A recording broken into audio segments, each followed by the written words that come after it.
Assalamualaikum warahmatullahi wabarakatuh. Eh, Pada Oh, kesempatan kali ini, kami dari kelompok A dari kelas akuntansi manajemen akan mempresentasikan terkait materi anggaran fleksibel dan analisis overhead. Mungkin sebelum itu, eh, izin memperkenalkan diri. Saya Muhammad Fatih Anangkayana. Bersama rekan-rekan saya ada Abimanyu Ahmad Narawangsa dan juga Muhammad Iqbal Ramadan. Next.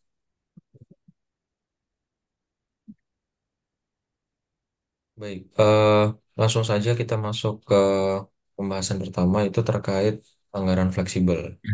Nah, sebelumnya kita harus mengetahui pengertian dari anggaran fleksibel itu sendiri. Nah, seperti yang kita tahu, anggaran itu terbagi menjadi dua, ada anggaran statis dan juga anggaran yang fleksibel.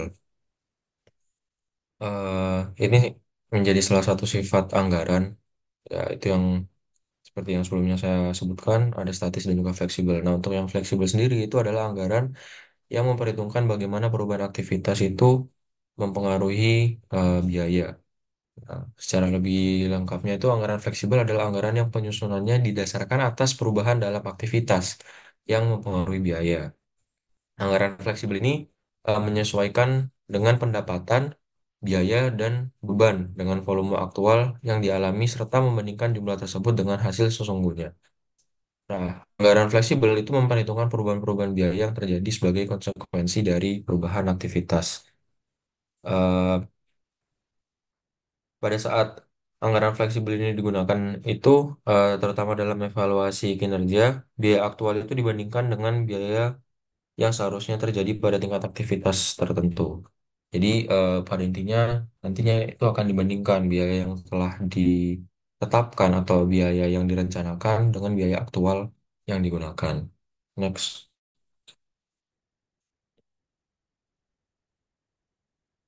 Nah, untuk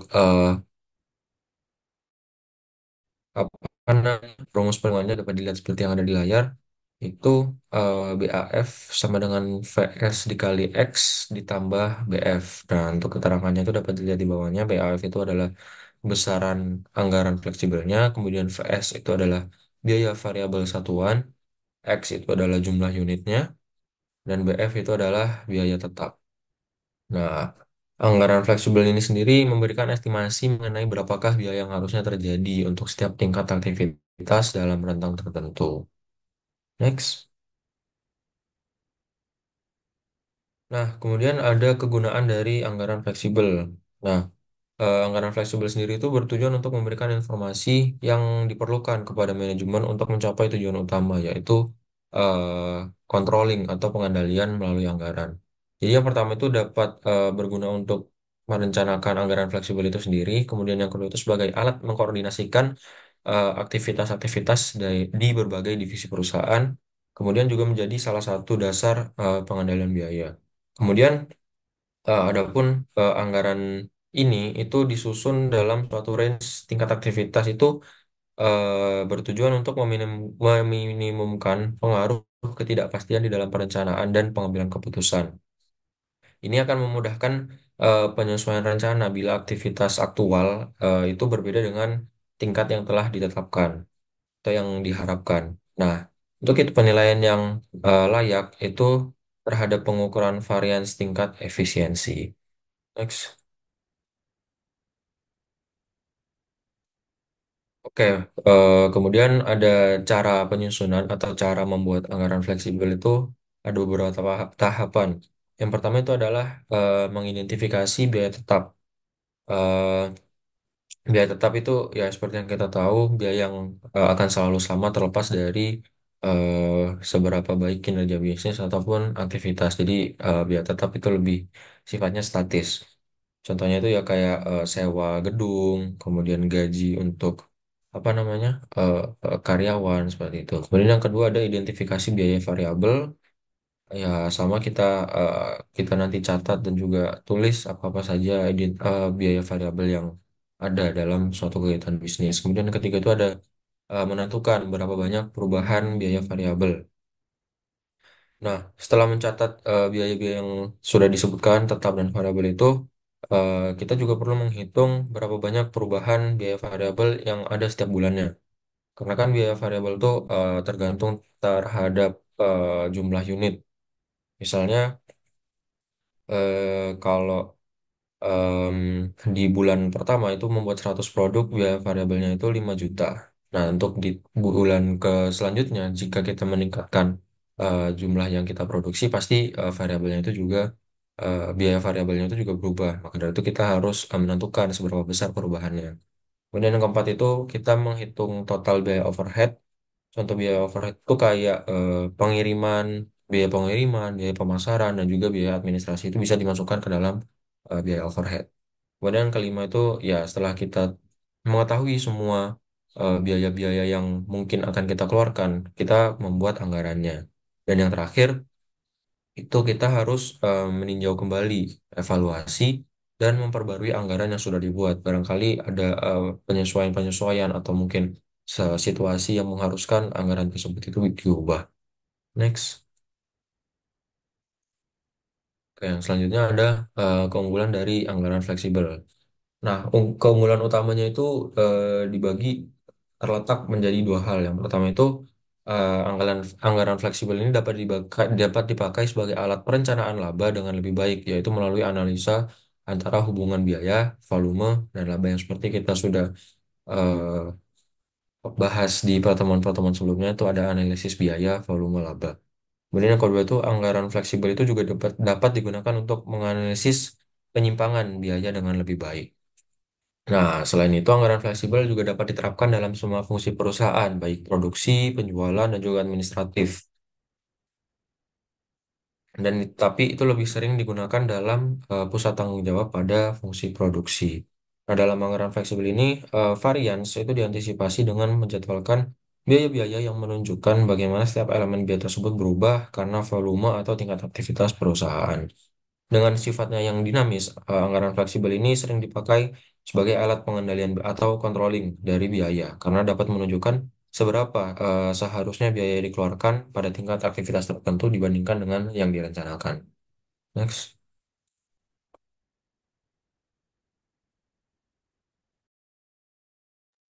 Baik, untuk selanjutnya akan dijelaskan oleh rekan saya, Iqbal. Oke, baik. Selanjutnya, kini saya akan menjelaskan tentang varian anggaran variabel. Nah, varian anggaran variabel itu merupakan selisih antara jumlah aktual dan juga jumlah dalam anggaran fleksibel. Nah, di dalam varian utama yang digunakan itu dalam hubungannya dengan anggaran fleksibel adalah varian anggaran fleksibel, yang dimana hanya selisih antara pendapatan ataupun beban item baris dalam model anggaran fleksibel dan hasil aktual yang ada di perusahaan. Nah, dalam menyiapkan varian tersebut, kita perlu menunggu sampai akhir periode pelaporan untuk dapat melihat hasil aktual dan kemudian dari hasil tersebut nantinya akan dimuat dalam aktivitas yang relevan dalam model untuk menentukan hasil anggaran yang fleksibel. Setelah itu, nantinya hasilnya akan dibandingkan dengan anggaran fleksibel yang akibatnya akan menghasilkan hasil yang sebenarnya. Bisa di next. Oke, adapun tujuan daripada kita mengetahui analisis varian anggaran fleksibel yang pertama, manajemen menggunakan analisis varians untuk mengevaluasi kinerja dan juga menentukan tindakan perbaikan yang diperlukan varians yang dapat menguntungkan atau favorable variance, yang dimana menunjukkan kinerja yang lebih baik dari yang diharapkan. Sementara varians yang tidak menguntungkan atau unfavorable variance menunjukkan bahwa adanya sebuah masalah dalam pengendalian biaya ataupun pendapatan di dalam sebuah perusahaan. Jadi next. Nah, di sini saya akan menjelaskan terkait tiga jenis varian anggaran fleksibel. Yang pertama itu ada varian laba operasi yang akan fleksibel, di mana varian ini merupakan faktor-faktor yang berpengaruh terhadap varian laba operasi yang akan fleksibel yang meliputi depresiasi harga jual, biaya variabel, serta biaya tetap dari jumlah standarnya atau jumlah yang dianggarkan oleh sebuah perusahaan. Selanjutnya ada varian tarif tenaga kerja langsung, di mana eh, varian ini merupakan selisih antara tarif upah aktual yang dibayarkan dengan tarif standar lalu dikalikan dengan jumlah jam tenaga kerja langsung aktual di dalam sebuah operasi. Dan yang ketiga ada varian efisiensi tenaga kerja langsung, di mana ini merupakan varian yang selisih antara jumlah jam tenaga kerja langsung yang digunakan bekerja dengan total jam kerja standar untuk unit yang diproduksi. Nah, nantinya setelah itu akan dikalikan dengan tarif upah tenaga kerja langsung standar per jamnya. Jadi next.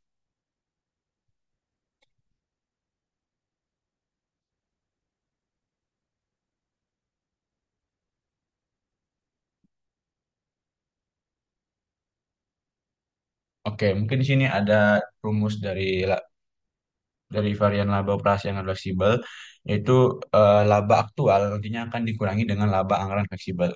Contoh soal, misalkan sebuah perusahaan memiliki laba aktual sebesar 500.000 dan juga laba yang dianggarkan berdasarkan anggaran fleksibel sebesar 450.000.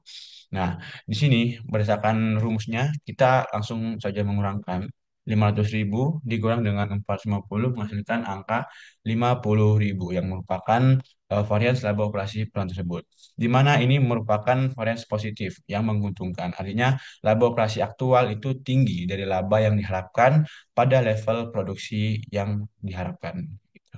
Jadi next.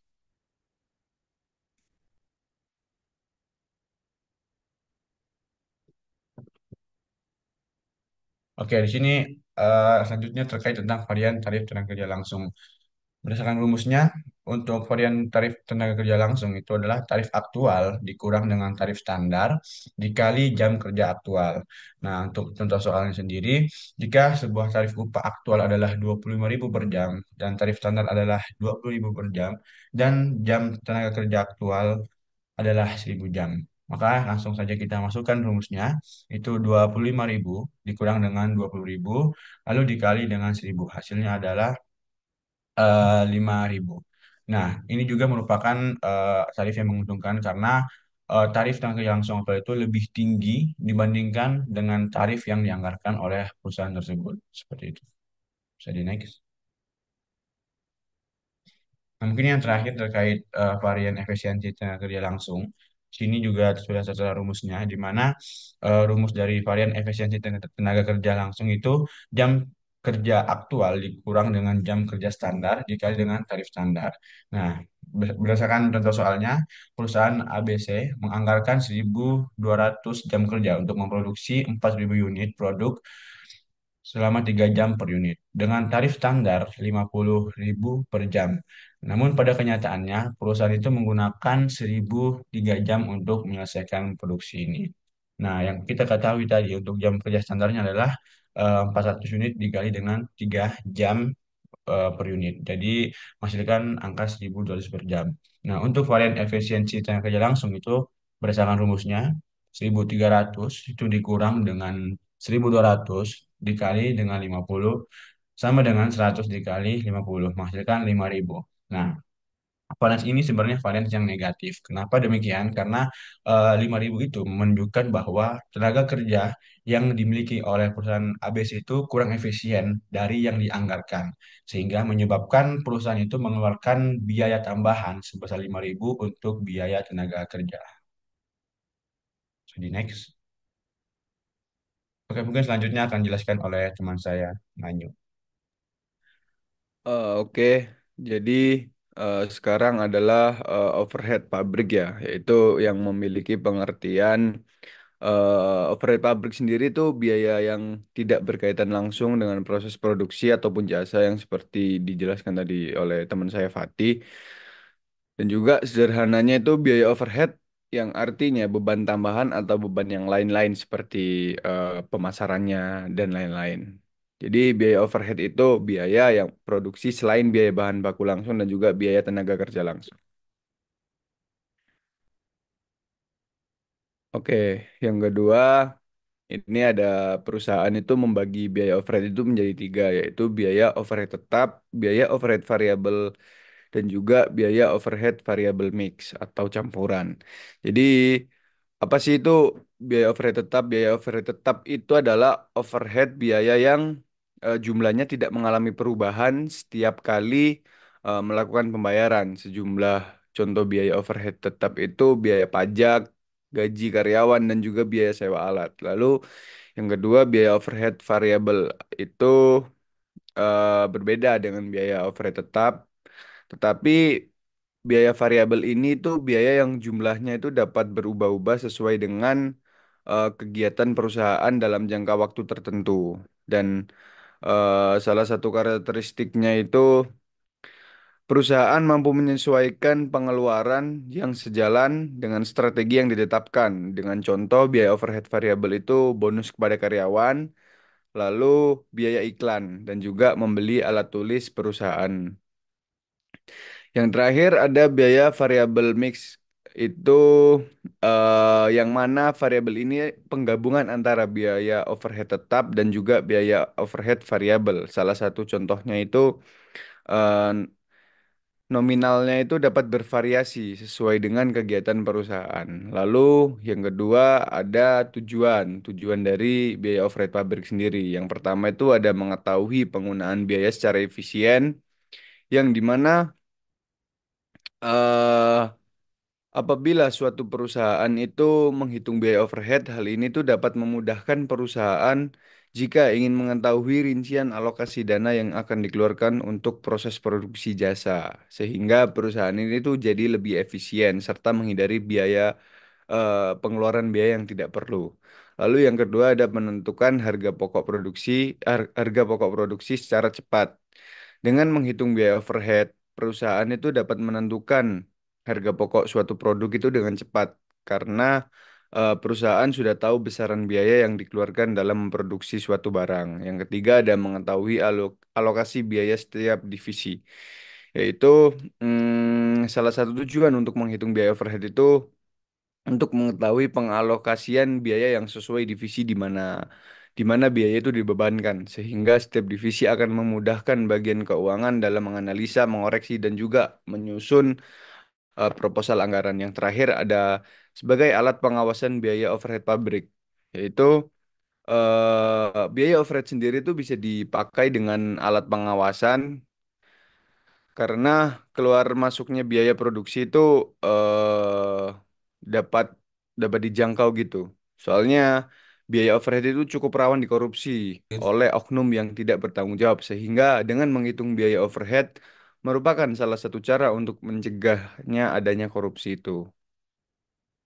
Lalu ada fungsi dari biaya overhead. Yang pertama itu mengontrol pengeluaran. Yang kedua ada dasar estimasi pengeluaran. Yang ketiga ada mengurangi biaya yang tak perlu atau menguranginya adanya pemborosan. Jadi mengontrol pengeluaran sendiri itu dengan memisahkan anggaran per divisi untuk menetapkan satu cara ini kita itu perlu hanya mengumpulkan proyeksi biaya tiap divisi dan juga menganalisa pengajuan overhead cost mereka satu persatu. Lalu eh, mengapa menjadi dasar estimasi pengeluaran itu dengan caranya itu menghitung biaya overhead dengan mengumpulkan semua overhead cost perusahaan dan juga melakukan analisa budget dalam sekali baca. Dalam hal ini tuh wewenang penentuan biaya overhead adalah mutlak di tangan pemilik atau divisi keuangan sendiri. Lalu eh lalu untuk cara menghitungnya itu ada memisahkan biaya overhead setiap divisi, membuat estimasi biaya overhead secara keseluruhan dan juga berdasarkan persentase. Jadi cara menghitungnya itu ada yang pertama itu memisahkan biaya overhead di setiap divisinya, yaitu dipisahkan menjadi dipisahkan satu persatu. Lalu untuk membuat estimasi biaya overhead secara keseluruhan itu eh overhead itu mengumpulkan semua overhead cost perusahaan dan juga melakukan analisa budget dalam sekali baca, yang memiliki wewenang sendiri itu mutlak di tangan pemilik ataupun divisi keuangan. Yang terakhir ada berdasarkan persentase. Itu dengan cara menghitung biaya overhead pabrik itu berdasarkan presentase kebutuhan overhead cost tiap divisi dan juga membaginya sesuai ukuran.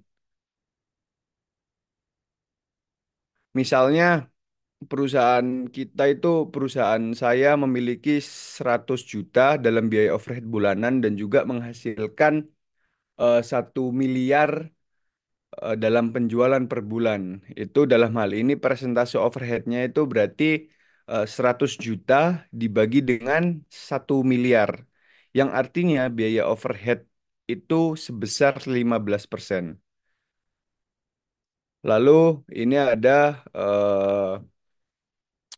pembebanan biaya overhead pada produk lain, yaitu jumlah satuan produk itu eh, cara menghitungnya itu taksiran biaya overhead pabrik dibagi dengan taksiran jumlah satuan produk yang dihasilkan itu menghasilkan tarif biaya overhead pabrik per satuan. Lalu ada biaya bahan baku.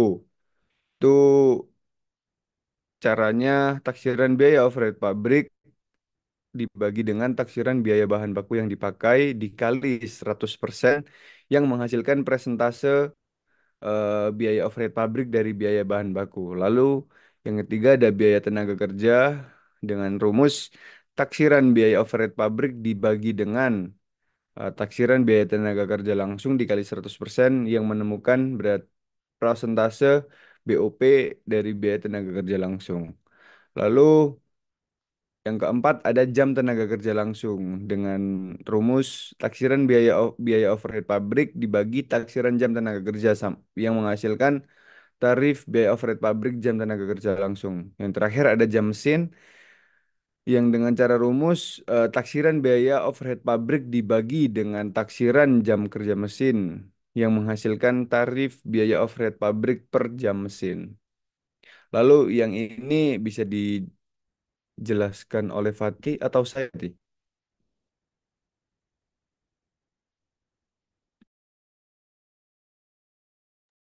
Baik, mungkin langsung aja kita masuk ke pembahasan terkait varian dari overhead variabel. Yang pertama itu kita ada membandingkan antara jam kerja standar dan aktual. Sebenarnya ini untuk varian itu sama. Itu perhitungan apa namanya perbandingan dari yang standar atau yang sudah ditetapkan dengan yang aktualnya.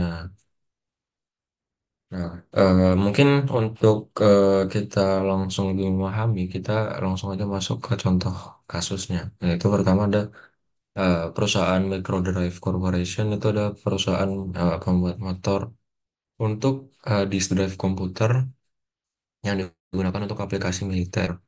Nah, perusahaan ini itu menggunakan jam mesin sebagai dasar dalam anggaran fleksibelnya. Berdasarkan produksi yang dianggarkan sebesar 25.000 dengan standar jam mesinnya itu 2 jam mesin per motor, maka tingkat aktivitas yang dianggarkan adalah sebesar 50.000 jam mesin, itu 25.000 kali 2. Nah, akan tetapi produksi aktual untuk tahun tersebut hanya sebesar 20.000 motor, jadi tidak sesuai dengan yang sudah dianggarkan. Dan jamnya itu adalah 42.000 jam mesin yang baru digunakan. Itu didapat dari 40.000 jam sama dengan eh, 2 jam per motor kali 20.000. Maaf, mungkin itu ada salah ketik di 42.000 jam mesin. Seharusnya kan 2 jam mesin. Eh, dan total jam mesinnya itu 40.000. Di mana yang dianggarkannya itu sebesar 50.000. Nah, dalam menyusun laporan kinerja biaya overhead untuk tahun tersebut, nah, perusahaan Microdrive ini dapat menggunakan 42.000 jam mesin aktual, 40.000 jam mesin aktual dari 20.000 unit motor dikali 2 jam mesin untuk digunakan selama tahun tersebut.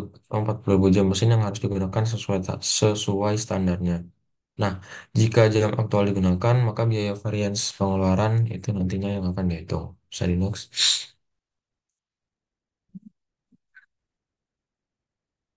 Oke, yang selanjutnya itu ada varian pengeluaran seperti yang sebelumnya disebutkan. Nah, untuk rumusnya sendiri itu varians pengeluaran biaya overhead variabel itu sama dengan AH atau actual hour dikali AR, actual rates atau tarif aktual, dikurang actual hour dikali standar rates. Nah, mungkin untuk lebih sederhananya itu rumus yang di atas itu difaktorkan, kemudian didapat rumus yang lebih mungkin lebih pendek atau lebih simpel untuk dihafal itu ya actual hour dikali actual rates dikurangi dengan standar rates. Next. Oke, selanjutnya ada variance efisiensi. Nah, eh, ini sama eh, variance efisiensi biaya overhead itu rumus yang telah disederhanakan atau difaktorkan itu actual hour dikali actual rates dikurangi dengan standard rates atau jam kerja aktual dikali dengan hasil pengurangan dari tarif aktual dikurangi dengan tarif standarnya. Next.